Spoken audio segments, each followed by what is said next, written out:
Match number 55 match number 55 అనేది Hyderabad Sunrisers versus Mumbai ఇండియన్స్కి మధ్య జరిగినటువంటి మ్యాచ్లో ముంబై ఇండియన్స్ మ్యాచ్ గెలవడం అనేది జరిగింది. ముంబై ఇండియన్స్ టాస్ గెలిచి బౌలింగ్ ఎంచుకుంది. బ్యాటింగ్ దిగినటువంటి సన్ రైజర్స్ వచ్చేసరికి ట్రావిస్ హెడ్ 30 బంతుల్లో 48 పరుగులు చేశారు.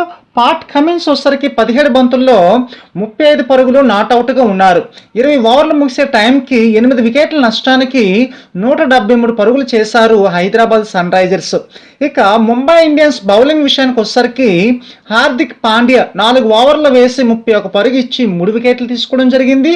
అదేవిధంగా పీయూష్ చావ్లా వచ్చేసరికి 4 ఓవర్లు వేసి 33 పరుగులు ఇచ్చి 3 వికెట్లు తీసుకోవడం అనేది జరిగింది. తర్వాత బ్యాటింగ్ దిగినటువంటి ముంబై ఇండియన్స్ సూర్యకుమార్ యాదవ్ 51 బంతుల్లో 102 పరుగులు చేశారు, నాట్అవుట్గా ఉన్నారు. తిలక్ వర్మ 32 బంతుల్లో 37 పరుగులు చేశారు, నాట్అవుట్గా ఉన్నారు. 17.2 ఓవర్లోనే 3 వికెట్ల నష్టానికి 174 పరుగులు చేసి మ్యాచ్ గెలుపొందడం అనేది జరిగింది ముంబై ఇండియన్స్.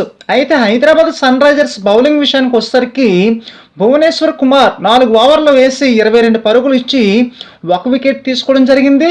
పాట్ కమిన్స్ వచ్చేసరికి 4 ఓవర్లు వేసి 35 పరుగులు ఇచ్చి 1 వికెట్ తీసుకోవడం అనేది జరిగింది. ఇక ప్లేయర్ ఆఫ్ ది మ్యాచ్ వచ్చేసరికి సూర్యకుమార్ యాదవ్కి ఇవ్వడం జరిగింది.